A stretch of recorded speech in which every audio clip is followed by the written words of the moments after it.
This is The Joe Gaither Show on BamaCentral.com.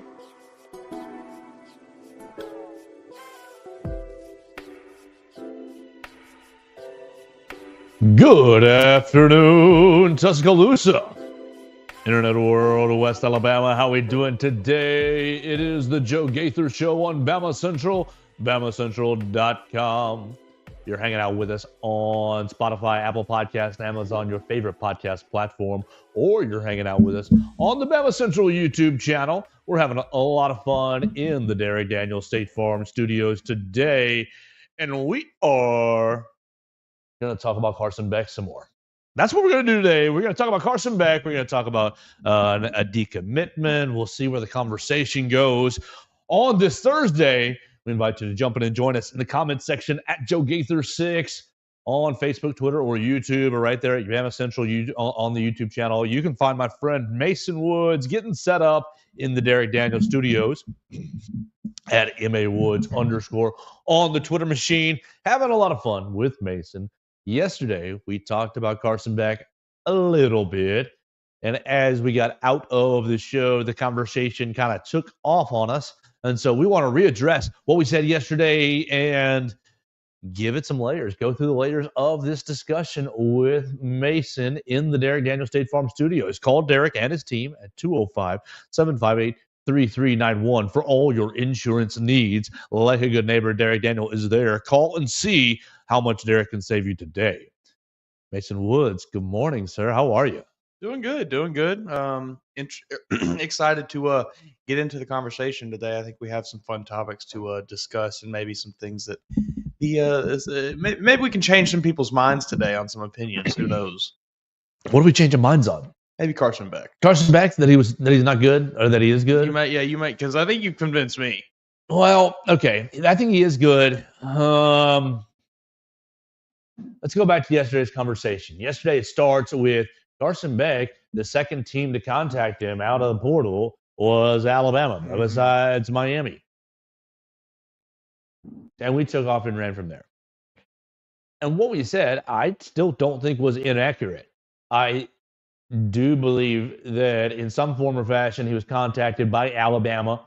I do believe that there was some what is contact? Let's be honest. What is contact?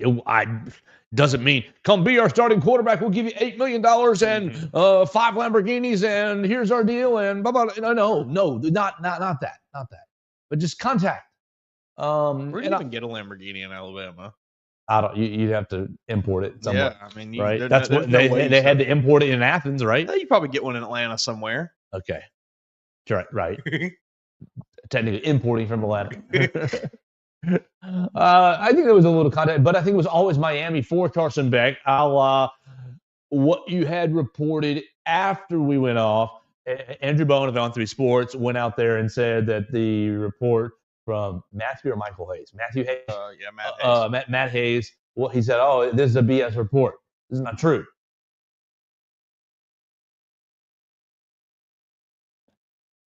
I think that to some degree, the connections and sources that On 3 Sports has, amazing. Very, very good. Very good. So this is not an indictment on that at all. Mm-hmm. But I think that sometimes they become a parrot for those sources. And if they're told, hey, we never contacted him, well, it's not anyone's fault to say, yeah, they said they never contacted him. This is the report. They never contacted him. Believe it. Absolutely. Sure. And so I don't think Andrew Bowen was wrong. That's not what I'm trying to say. Yeah. But I think that it behooves the Alabama football facility and football people no, we never reached out to them. We're comfortable with the guys we have. And I think they are comfortable with the guys we have. That's another layer that we want to get into here. But you would have been stupid to not. Now, I don't think Kalen DeBoer picked up the phone. I'm not saying that. I don't even think Nick Sheridan picked up the phone. I think you're talking like somebody down the line contacted somebody ancillary in Beck's camp. But does it mean anything? No, it doesn't mean anything. So Bone ultimately is right.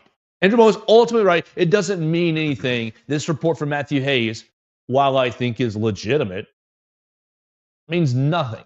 Means nothing at all, especially when you consider what happened over the course of the day and a half that Carson Beck was actually in the portal. Mm-hmm. He goes to Miami. He's on a non-contact tag.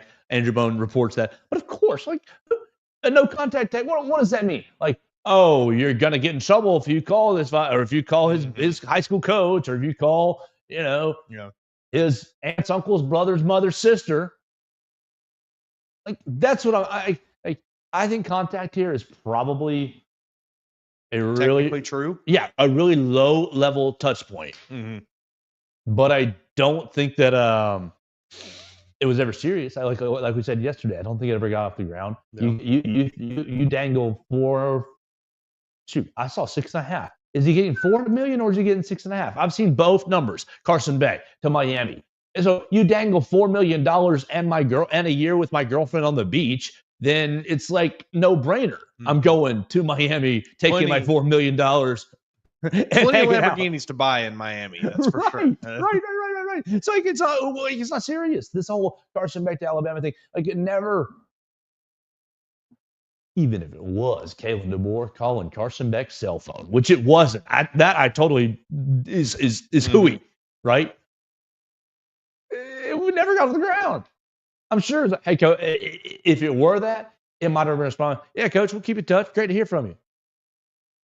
But I don't think it was any sort of faking. I don't think, and even so, it might. Even in this scenario, hey Carson, how you doing? Just checking in. What your thoughts are here? Oh, coach, I'm probably going to Miami. All right. Cool. Have a great day. Been great to see you last year in the SEC. Maybe we'll catch you down the line. Even if it were coached that direct, which it weren't. It's silly. So what I want to take this conversation.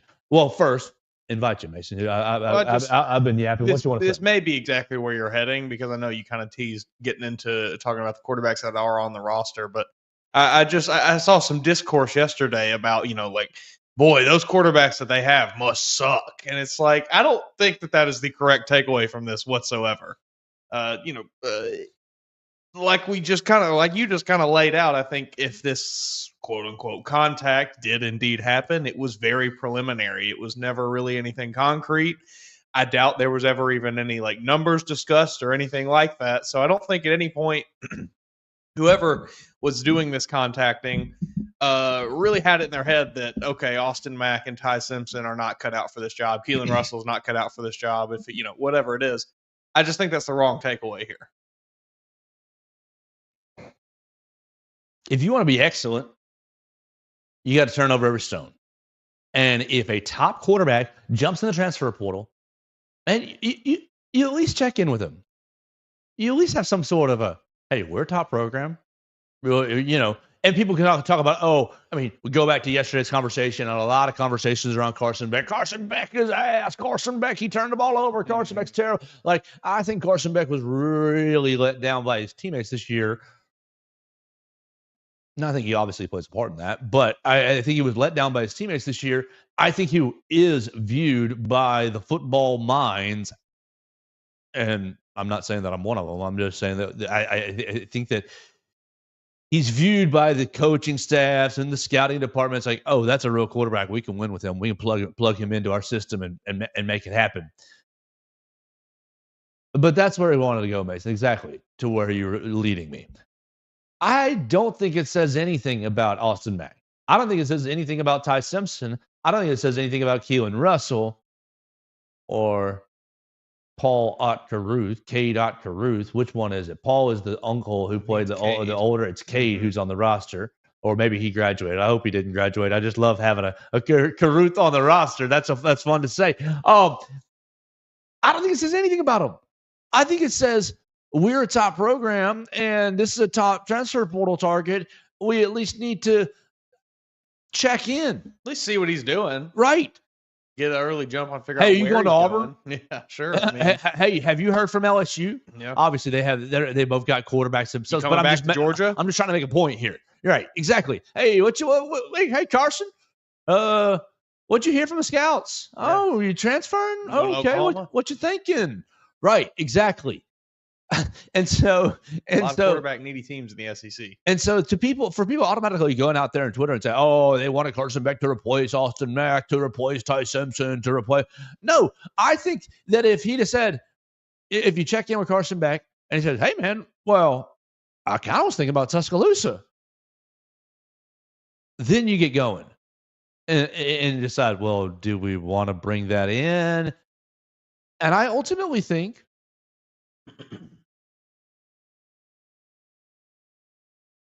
that Alabama would have passed if the interest were that high. And I don't think that Alabama would have been in a financial position first to be in the game if it were a serious discussion. Sure. But you look at the room. I've been sitting with Ty Simpson for 3 years now. Austin Mack's been with me for 2 years now. And Keelan Russell is my handpicked chosen child out of Texas that we think really gunks everything up. Revolutionize the game. Right. So I believe that you actually like the three guys in the room a lot. And this spring is gonna be awesome. Pick a guy, whoever you like. I don't care. Be Team Simpson. Be Team Russell. It's fine. I'm Team Mack, and that's okay. Mm-hmm. I am ultimately team. I want to see the best quarterback win the job and succeed. And so if it's your guy, great. I think the spring is going to be a lot of fun because you're going to be dealing with three quarterbacks who are much more suited to run your offense. If you can get Simpson to hang in the pocket and trust his reads and not bail out the back, do all this you'll get real frustrated. You'll get really in your Jalen Milroe bag watching that happen. But if he can just operate the offense, hang in there, trust his skill sets, he could be the guy. Or you got Austin Mack, Mr. Tall. I'm standing above everything, and I'm just whipping the ball all over the place. And then Keelan Russell, Mr. Natural. I don't think you never know what you're going to get with him. He's like electric. I don't know that any of this Carson Beck stuff ever was going to get off the ground, but I think the takes went wild for something that was really a nothing burger at the end of the day. Yes. Oh, okay. When the more much hate is quarter. No, I think you got three really good. And now maybe I'm naive. Maybe I'm just, crimson colored glasses over here, naive. But I think you got three really, really good quarterbacks sitting here waiting for their turn. And it would have been a mistake to bring him in, but it would have been also a mistake not to have any sort of contact at all.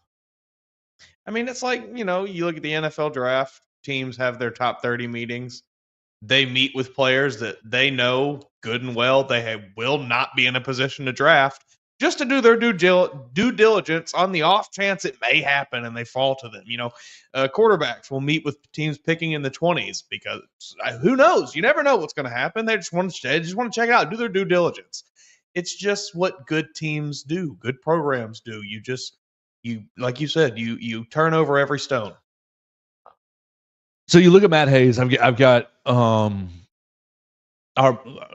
boss Chris Walsh vetted for him yesterday when we had a chat. He said, "Oh, I know him. He's a good reporter."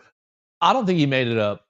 He's based in Jacksonville, right where Carson Beck is from. But again, I think that it's probably an outside the, a little bit outside the realm. It wasn't Carson getting contacted. So it was painted a little bit more serious than it actually was. Right. And so at the end of the day, ultimately, none of it matters.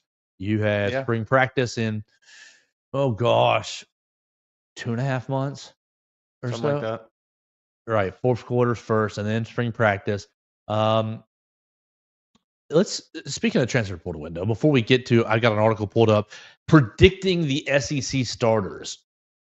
And I want to compare hypothetically Simpson, Mack, and Russell versus the other 15. But before I do, did you see that college football coaches are proposing a big old change to the transfer portal window.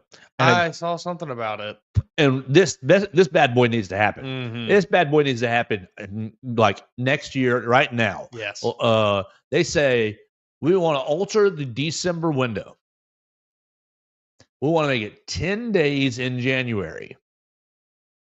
10 days in January, preferably after, X point, after New Year's Day bowls. So that little Johnny X doesn't go in the transfer portal before limiting and really constricting my practices, my postseason practices. Prabula, guy from Penn State. I was the one that did that.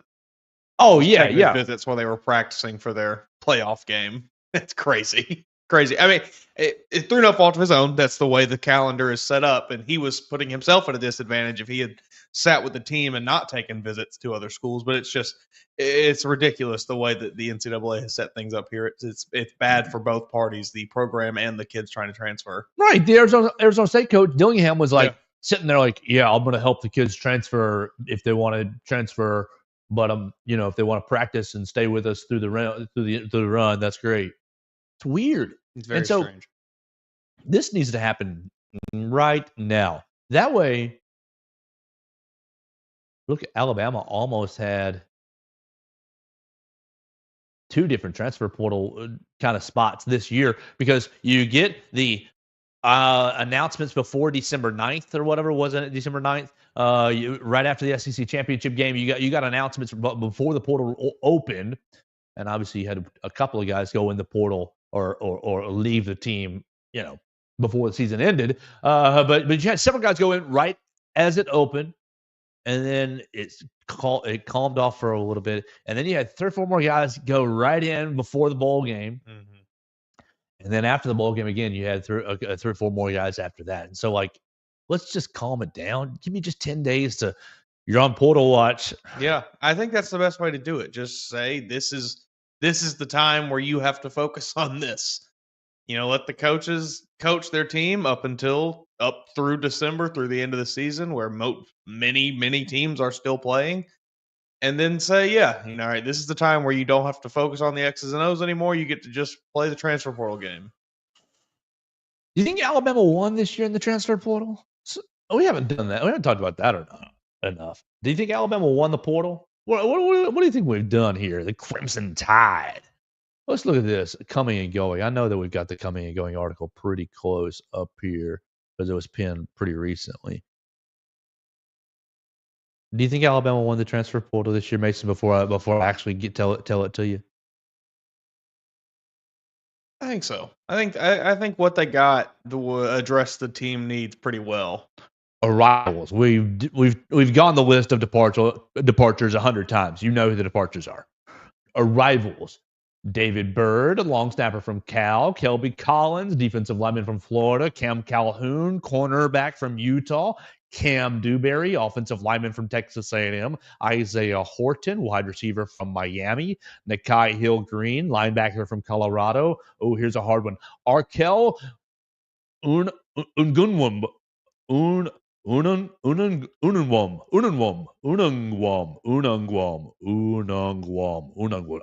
Unungwam, offensive lineman from Bowling Green, and Draylon Washington, running back from Louisiana. So there we go. That's about half dozen or so. 1, 2, 3, 4, 5, 6, 7, 8. 8 incoming transfers. And obviously you still can get some more guys in the post-spring practice window if you need them. But you'll be fighting to retain as well in that window. Did Alabama win or lose the winter transfer portal window, Mason? I think they did well. I think they won, I'll say. I think they came out better than they went into it.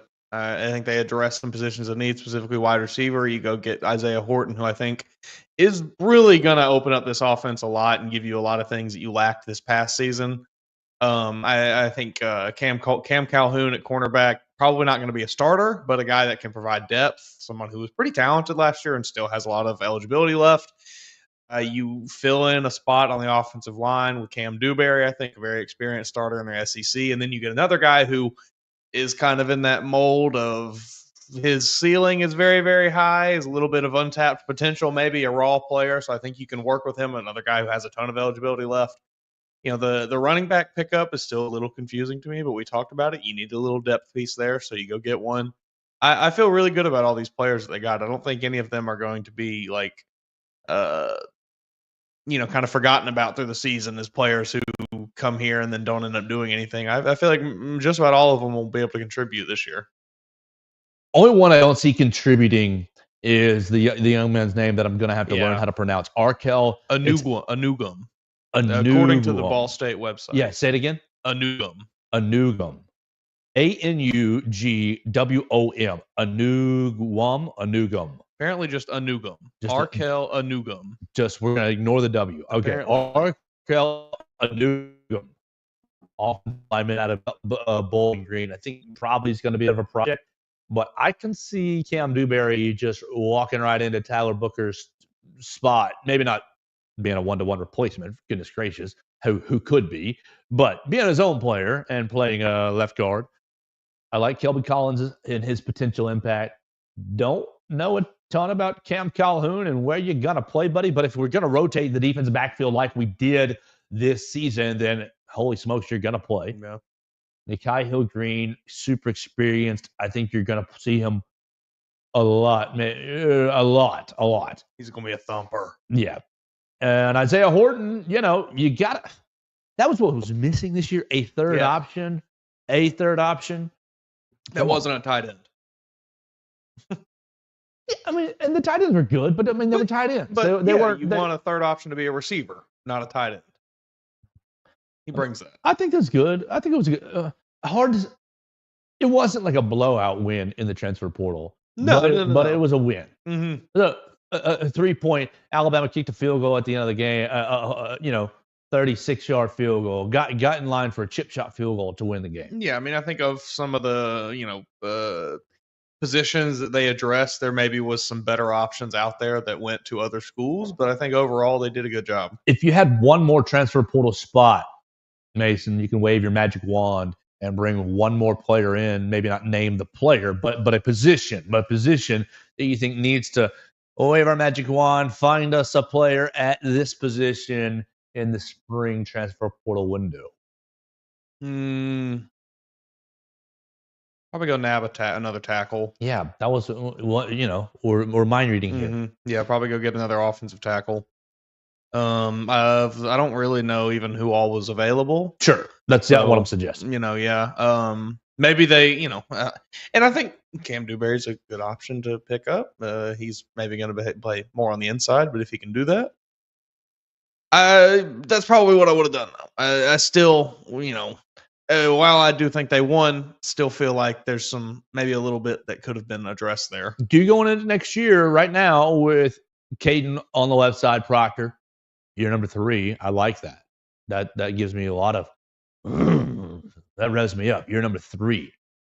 Then Wilkin Formby on the right side, unless he gets supplanted by someone, and he's going into year number 3 as well. Now, doesn't have the starting and playing experience like Caden Proctor, but he's going into that 3rd year. Come on, is this are both the flowers going to bloom right here in their 3rd year? The investment you've planted the seed in the first year. We've watered them in the 2nd year, and now we're gonna bloom. Is it gonna bloom? I feel good about Wilkin. Taco Casa has a lot of what you like. I think Wilkin's gonna have a good year. The other side, I don't know. They gotta put out a promotion.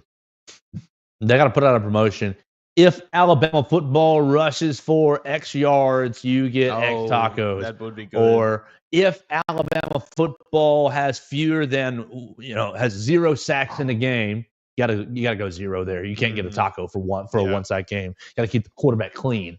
Because the taco, you're gonna get messy with the taco, right?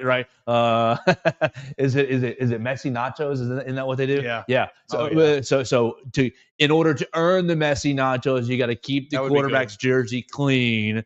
0 sack game, you get you a free Messi Nacho voucher. Come on, Taco Casa. Let's work it with out. us here. Yeah. We got tie in promotions to offensive line performances.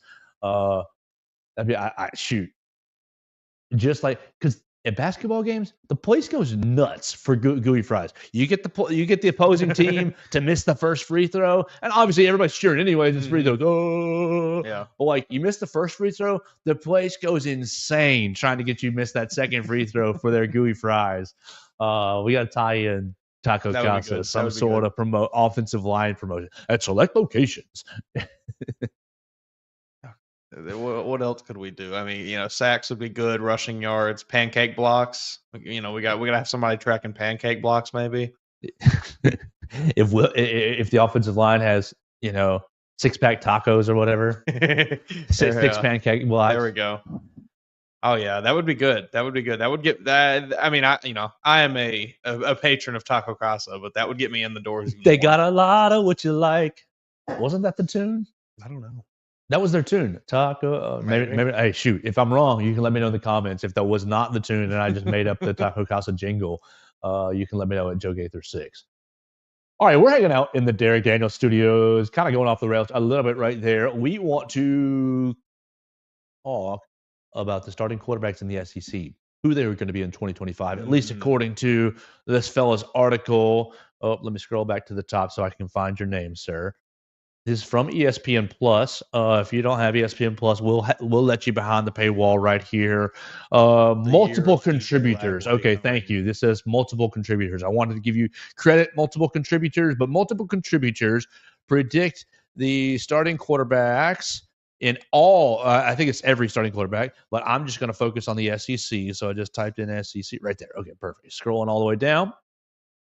Before we talk about the other quarterbacks, we want to thank Derek Daniel for sponsoring the program. You can call him at 205-758-3391 for all your insurance needs. Red, Reese, and Victoria are upstairs right now. They'll be happy to take your call. They'll be walking you through any process that you need. If you got a problem and you are insured by them, even better. I mean, not that you have a problem, but they'll be happy to step in, and they are great about taking care of problems. One time, oh my gosh, Derek Daniel went out and changed one of his clients' tires before. Just went out. He had a problem on the roadside. He was covered by State Farm, and Derek was close by, went out, helped him change the tire. That's the service that you can expect from Derek Daniel and his team. Call him at 205-758-3391 and let Derek work for you. Call and see how much Derek can save you today. All right, so we're right here, and we want to keep it rolling on the Joe Gaither Show on BamaCentral and BamaCentral.com. And we are looking at this article from ESPN Plus predicting all the starting quarterbacks in college football, but we want to kind of narrow it down just to the SEC. And Mason, as I read these predictions, I want you to think about where you would rank Ty Simpson with them, because that's who they have predicted for Alabama. And good. I mean, that's the odds-on favorite. That's the sleep. Sure, but that's the front runner. Sure. I want you to think about where you would rank Ty Simpson. I want you to think about where you'd rank Austin Mack and where you might rank Mr. 5-star freshman Keelan Russell. All right, so Alabama, he does predict Ty Simpson, the multiple contributors. Sure. Predict non-ball knowers over there at ESPN, I'm afraid. Okay. No, I think it's a fair prediction to make. We keep it going. Arkansas, we got returning starter Taylon Green. Auburn, he's got Jackson Arnold, transfer in from Oklahoma. Checks out. Florida, returning starter DJ Lagway. He's got Georgia, Gunnar Stockton, who we saw in the playoffs. Kentucky, he's got transfer Mr. Texas A&M. I beat Alabama, Zach Calzada. What? In from Incarnate Word. A&M, Auburn, Incarnate Word, Kentucky. Zach Calzada. Kentucky. LSU, Garrett Nussmeier, returning starter. Mississippi State, returning starter Blake Shapen. Missouri, the guy that you mentioned, Bo Pribula, is his prediction. The Penn State transfer. After Brady Cook has moved on, I guess Drew Pine will be his competition there. Then you got John Mateer at Oklahoma, Washington State transfer. Austin Simmons is a new player at Ole Miss. And then I guess we have Lenore Sellers at South Carolina, returning starter. Returning starter at Tennessee, Nico Iamaleava. You have Arch Manning at Texas, Marcel Reed at Texas A&M, and Diego Pavia with the Vanderbilt Commodores. You got a lot of household names right there. Yeah, a lot of good quarterbacks in the SEC for 2025. It's tough to say where this Alabama room stacks up because we've seen so little from them. Okay, let's but just play. I think Keep going. I'm gonna make some. yeah, I mean, I think I think you can probably throw Kentucky down at the bottom. You can throw Mississippi State probably down there as well. I think we haven't seen enough from Mississippi State's quarterback to think that he's really going to be super impressive next year. I think. Let's see, who else did you name? I know. I mean, as far as the top, I don't know. There's so many good quarterbacks. I mean, DJ Lagway, Lenore Sellers, Taylon Green was even good for Arkansas last year. Jackson Arnold was not great last year, but he's kind of shown it in spurts that he can be good. And under Hugh Freeze at Auburn, I feel like that's just a perfect marriage. That'll probably end up working out pretty well for them. Garrett Nussmeier was solid for LSU last year, just a little wild at times. He comes back, obviously, another year under his belt. Gunnar Stockton, Georgia, did not show us much in the opportunities he was given. You know, he had the impressive SEC championship performance and then went out and didn't do a whole lot in the playoffs. So I'm a bit wary of what that offense is going to look like. So maybe I would tend to put that quarterback room a little further down the line. But it's tough. I mean, I would probably line Alabama in kind of right in the middle of the pack, I would say. You know, probably in that like 6 to 10 range. All right, I just chicken scratched Garrett Nussmeier, Lenore Sellers, DJ Lagway, Taylor Green, Nico Iamaleava, Marcel Reed, Diego Pavia, Jackson Arnold. That's 8. Where are you at, Ty Simpson? Are you right there at 9? Are you? Because come on, we're not better than at least right now where we are. Here we are, January 16th, and you've only played in X how many games, how many meaningful snaps? Are you better than any of these 8? Maybe we don't. No one can say that. Yeah. No one with a brain can say it.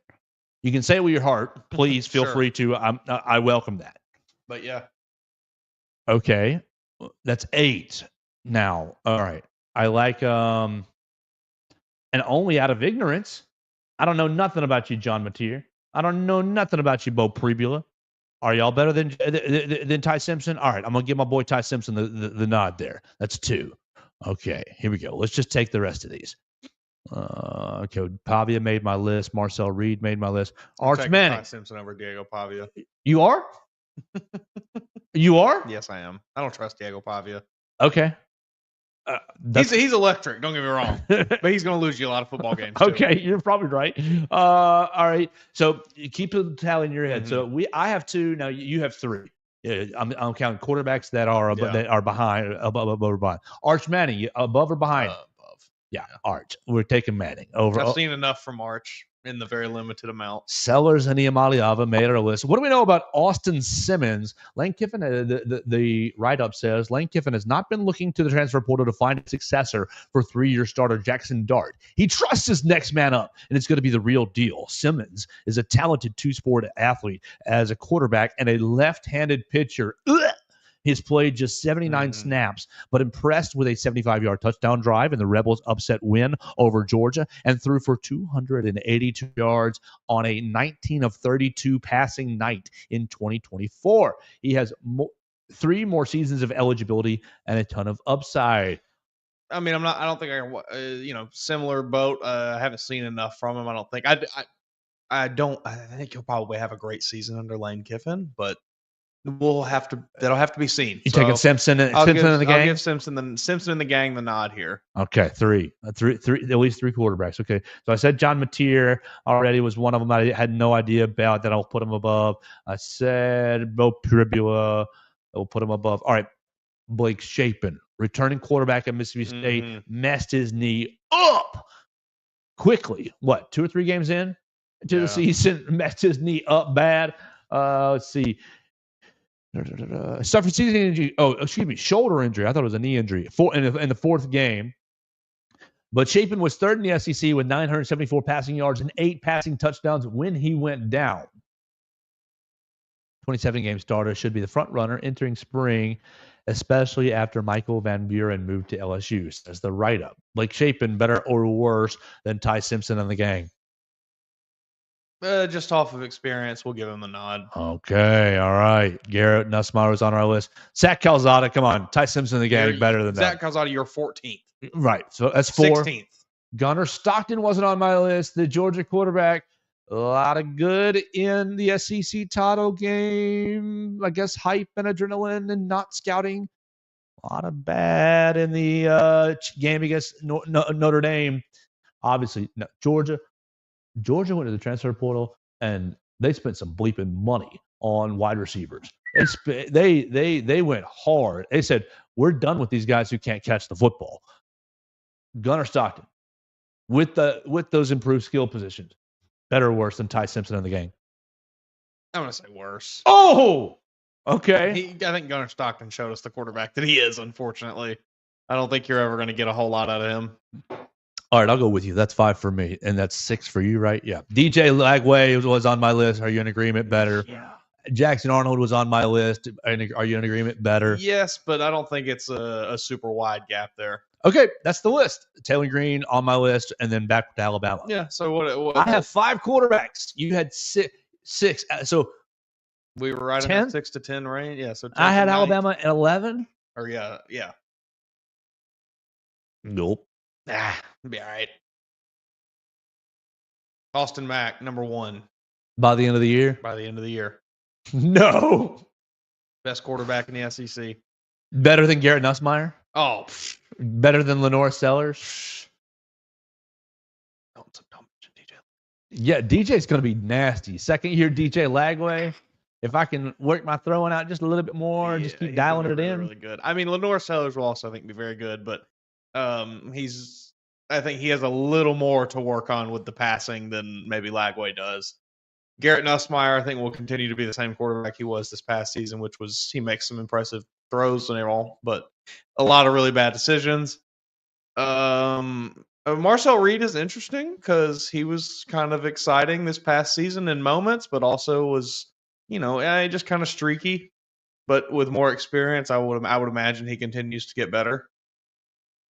But I feel good about this. It's Austin Mack's team. And if I'm wrong, I will, eat crow on the show and walk my loser lap. But okay, we'll see. Look, you got to be better than you got to have better than 10th or 11th best quarterback play if you want to get to where you're going next year. Top 3 in the SEC quarterback play, I think, next year. We're sitting here next year saying, yeah, Austin Mack was one of the best quarterbacks in the SEC. Billy Napier ain't gonna take 4 to 11 wins. Ooh. It's just to me, there's a lot of talent and a lot of returners and a lot of. It's gonna be. It's a good thing you brought all those defensive players back. Because look at all these. This has got to be like the best the SEC has been for quarterbacks in a while. Maybe collectively. This year was as a whole. Yeah, this year was pretty decent. All right, a lot of talent. Let's finish it up with what you wrote yesterday. I just saw the headline. What in the world is? What is he? Class of 27? 7. Brock Willis. Disappointing, yeah. Decommits from Alabama. It seemed like he was one of the, given his social media presence, seemed like he was kind of really, really kind of excited to be an Alabama commit and, get here eventually. But it is what it is. He's 2027. I still think, I don't think it's, I think Alabama is still entirely on the board for him as an option. I don't think it's a thing where he was like scorned by anybody here in Tuscaloosa. I think he's just a very, very talented player and is continuing to get more and more attention nationally, and he just wants to open his options back up. He's from Moody, Alabama, so he's an in-state prospect. So I imagine Alabama, Auburn teams in the SEC right around this area were the first ones to contact him, first ones to get in touch with him. So, you make your quick decision. All right, I'm going to commit to Alabama. And then now, okay, Michigan, Ohio State, USC, whoever it may be is contacting him now. Because, the guy had I think he had 19 sacks this year and 26 tackles for loss. He's a freak. He had insane stats. So, he's going to, by the end of the recruiting cycle, probably be a 5-star edge rusher wanted by just about every program in the country. But I don't think Alabama's at all out of the competition. I think the comment. Did I see the comment yesterday? I want to take it back to square one or start over or something like that. Maybe. I think that's what I saw. Taking this back to square one. You're a class of 27, dude. You're got a ways to go. Rising junior. I'm not too worried about commitments and decommitments right now at that stage. No, I don't think this is anything to panic at. Like I said, just gives Mason Woods 15 minutes worth of work. Yeah, there we go. Yeah, basically. Okay. Anything else you got for us, Mason? Look. This is not self-serving. This is to you. Worth noting that immediately after decommitting, he did pick up an offer from Miami. That's funny. The U baby. Mason's helped me out a lot over the last week and change, not only on the show but with a car situation, and in an effort to drive a comment or two. See, usually we say, "Oh, nobody's listening this late. If you're listening, give us a comment." No, Mason's helped me out a lot over the last week. I think I'm going to take Mason and his lovely wife to dinner tonight. Leave me a comment where we should take the Woodses. That's what we should do. There we go. What you got? What else you got on your plate today? You doing anything crazy? I know we're having lunch with Chris. We're all getting fired, so the show is probably going to be over tonight. So this might be the final episode. Just kidding. Even if we're fired, we'll be back tomorrow. We'll make it on our own. Derek Daniel will let us in, and I've got the StreamYard password. Oh, yeah, I gotta do some recruiting work. Gotta, write about Boston College, Miami, Missouri, Bama. Yeah, kind of figure out what a bunch of 15, 16, 17-year-olds are doing. Good luck with that. Good times. Follow Mason Woods for that. You can find him at MA Woods on the Twitter machine. Leave us a comment. Where should we go eat tonight in Tuscaloosa? We appreciate everybody who's joined us on Spotify, Apple Podcast, Amazon, The Joe Gaither Show on BamaCentral, on YouTube, wherever you find the show. We appreciate you so much. We always appreciate Derek Daniel for hosting the show. Call Derek and his team at 205-758-3391. We'll talk to you again tomorrow. Make sure you call Derek and see how much he can save you today.